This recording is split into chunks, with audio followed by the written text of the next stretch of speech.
Every night, after the doors close and the lights dim, something happens in grocery stores across the United States that most customers never see. Perfectly good bread, trays of hot food, pounds and pounds of meat and fresh produce, not rotten, not moldy, not even close to spoiling, are loaded into trash bags, tossed into compactors, and buried under other garbage. If you've ever wondered how much food gets wasted in grocery stores, the real answer is far more than you think. And the reasons why say a lot about how our system really works. Before we go any further, there's something you should know. This isn't about careless employees or a few bad decisions. It's about how grocery stores are designed to handle risk, and why throwing food away is often the safest option on paper. Stay with us. We're going inside the system, the secret waste of grocery stores. When people imagine food waste, they often picture a few leftovers going bad in the fridge.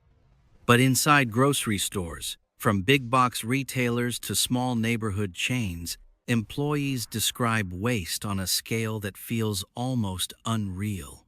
We're talking about dented boxes with sealed, perfectly fine food, hundreds of pounds of meat thrown out because it's slightly off color, items customers abandon in the wrong aisle, left unrefrigerated too long to legally resell, baked goods tossed after 24 hours, despite still being delicious. Much of this food could stay good for days, sometimes an entire week. But the rules don't care. And those rules are designed to protect corporate interests, not hungry families. Tonight, we're stepping behind the polished aisles and bright shelves, into the back rooms, to hear from insiders who lived it, and to understand the dirty secret that keeps America's grocery waste machine running.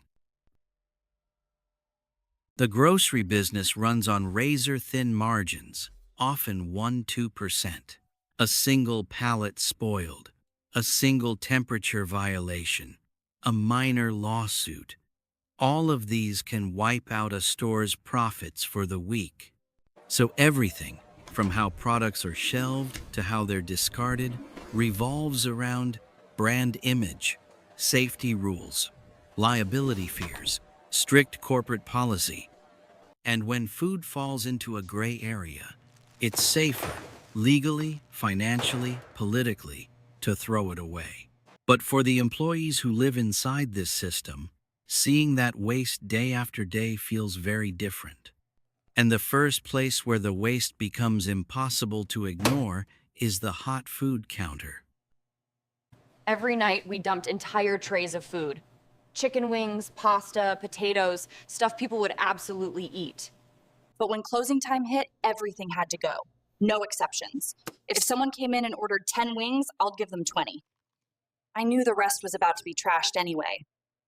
Someone should eat it while it's still good.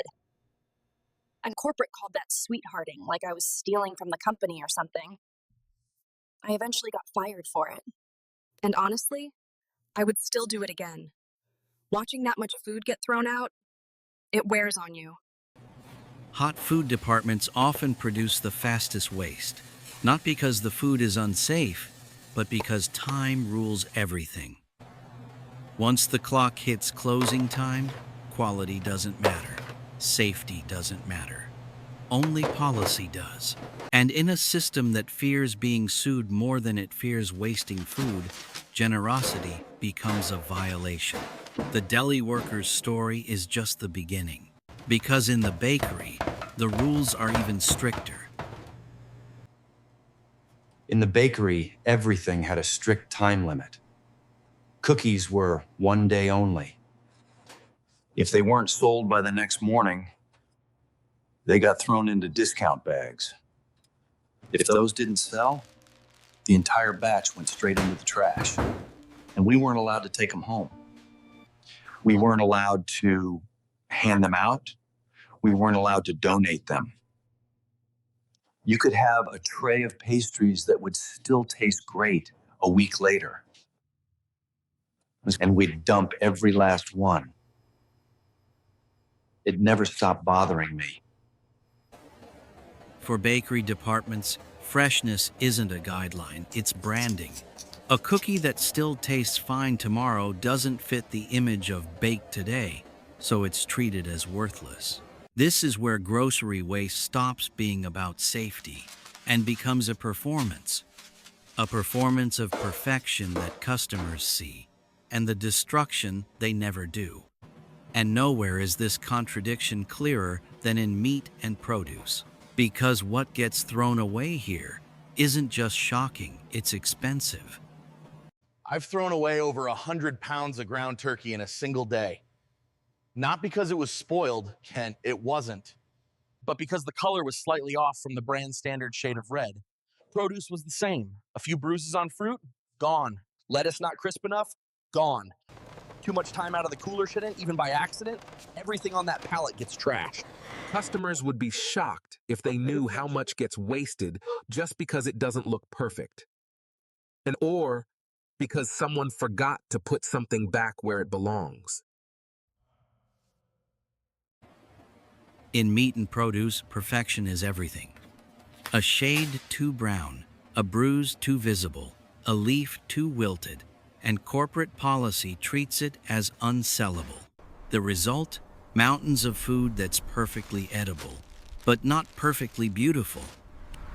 And to understand why stores prefer throwing out thousands of dollars of food instead of donating it, we have to look at the system itself. Because the biggest forces behind grocery waste aren't in the store at all.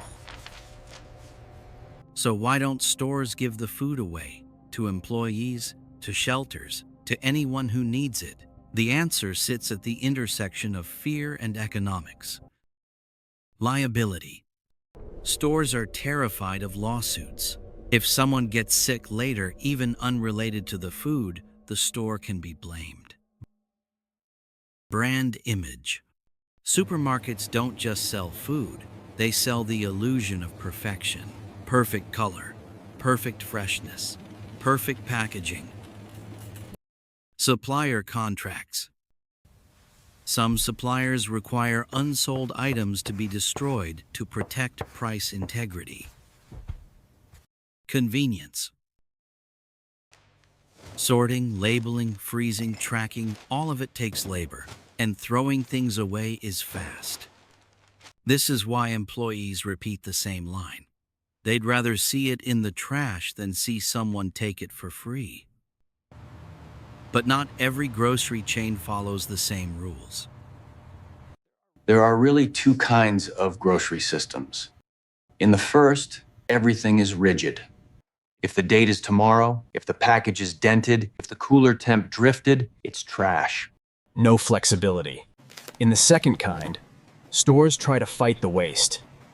They mark down items aggressively. They freeze meat for weekly food bank pickups. They send imperfect produce to farmers for animal feed. I worked in a big chain that actually cared. We saw real results. Our compactor filled slower. Our waste numbers dropped. But it took effort, real effort. And not every company is willing to spend that time or those labor hours. Some companies treat waste as inevitable. Others treat it as a problem to solve. The difference isn't just policy, it's the willingness to spend time and resources to prevent destruction. And some of the most effective solutions come from outside the corporate world entirely. Because when farms get involved, everything changes. I worked with a program that paired grocery stores with farmers. Anything the store couldn't sell, bruised produce, day-old bakery items, expired goods, farmers could pick up for animal feed. Before the program, the store's compactor filled once a week. After the program, once every 5 weeks. That's how much waste there was and how much of it could be diverted with a little effort. It didn't fix everything. People still weren't getting that food. But at least it wasn't rotting in the landfill. And to me, it proved something important. Waste is a choice, not a necessity.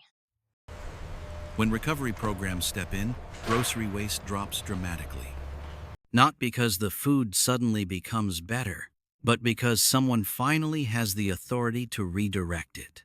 And that idea isn't limited to farms. In some places, the law itself forces change. Outside the big chains, other solutions are emerging.